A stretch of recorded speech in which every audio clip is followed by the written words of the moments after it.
This is the 221st Taiku in the Babylonian Talmud. It's found in Tractate Zevachim, page 98b. According to the book by Rabbi Aharon Yehoshua Pessin, who wrote a book called Taiku. It's a compilation of all the Taikus in the Babylonian Talmud. The 221st Taiku, again, is in Tractate Zevachim, page 98b, with the words Amarava. Amarava, Pshitali, Damal Bigdo Chotzets, Vim Tavach, Hu, Eino Chotzets, Rabav, Bigdo Chotzets, Vim Ocharabav, Hu, Eino Chotzets, Bayrava, Dam Uravav, Bigdo Mahu. In a similar manner, with regard to the immersion of a garment that has become impure, Rava said, "It is obvious to me that if there is blood on one's garment, it interposes between the water of immersion and the garment, such that the immersion is ineffective. But if he is a butcher, used to having blood on his garments, the blood stain does not interpose, and the immersion is effective, since a substance is not considered an interposition if the one immersing is not particular about it. Similarly, if there is a stain of fat on one's garment, it interposes. But if he is a fat seller, such a stain does not interpose." Rava asks, if there is both blood and fat on one's garment, when he immerses it, what's the halacha? I guess he'd have to be both a butcher and a fat seller, right? I mean, that's just what I'm saying, but they asked the question here.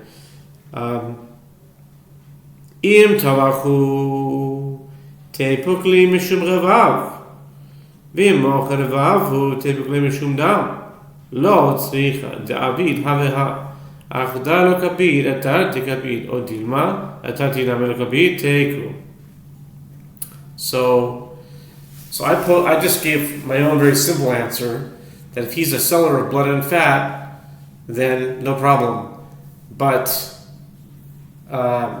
I think that's too easy of an answer. And what they wanted to know, the Gemara wanted to know, Rava wanted to know, is if someone's just one or the other, and that person has blood and fat, what's the halacha?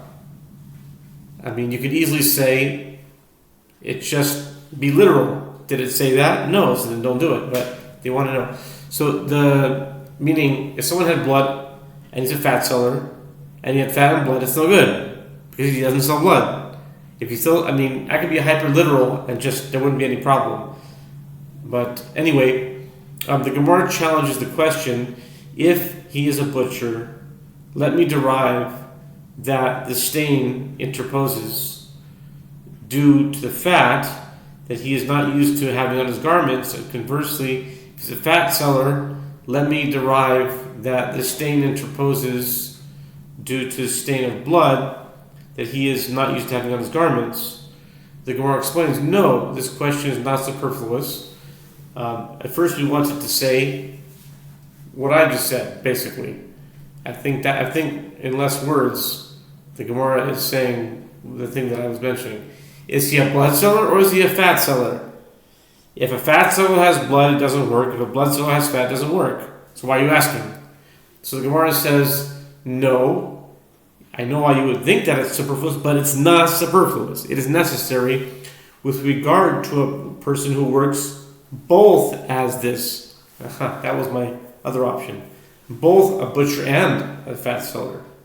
So if someone's a butcher and a fat seller, I would think, what's the problem? I said it should be fine, because they both are used to having both items on their garments.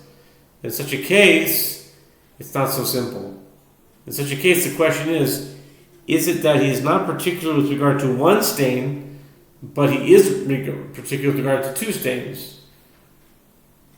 In that case, so if a person is fat and blood, and he's both a fat seller and a blood seller, it's possible that if you'd only have one stain, it would be fine. One or the other would be fine, but both stains together would be too much.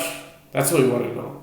Is it too much? Is it considered too much to have both kinds of stains? So we can understand either or. If it's either or blood or fat, no problem. If I'm a fat seller and a blood seller, and I have a fat stain or a blood stain, no problem. But we'll have both. Maybe 2 is too much. That's what we're asking. So, is he not particular with regard to one stain, but he's particular with regard to 2 stains, so that the immersion is ineffective? Or perhaps, is it that he is not particular even with regard to 2 stains, as neither is unusual for him? So to this, the Gemara provides no answer, and the question shall stand unresolved until the coming of Messiah. Can you imagine asking Messiah this question? I would love to hear the Messiah answer. Oh, wait a minute. It's not the Messiah. It's Elijah the prophet. That's how the tradition goes. The tradition is that Elijah answers the questions. Why not the Messiah? That's my own Taiku. Why doesn't the Messiah answer? Maybe the Messiah does answer, but I'd love to hear either one, either the Messiah or Elijah the prophet answer. It's no problem, because he doesn't mind. That'd be cool. He doesn't mind either one. If he's used to selling blood, and he's used to selling, Messiah won't necessarily talk like that. He's trying to be like a Jewish guy. I don't know how the Messiah would talk. How would he talk? Maybe quiet voice? I don't know. If he's used to selling blood and used to selling fat, Elijah, used to selling blood and fat, then it's fine if he has both of them. Settled! The 221st Taiku has been settled by the Messiah, by Elijah the prophet, and now we can move on to the 222nd unresolved question in the Babylonian Talmud.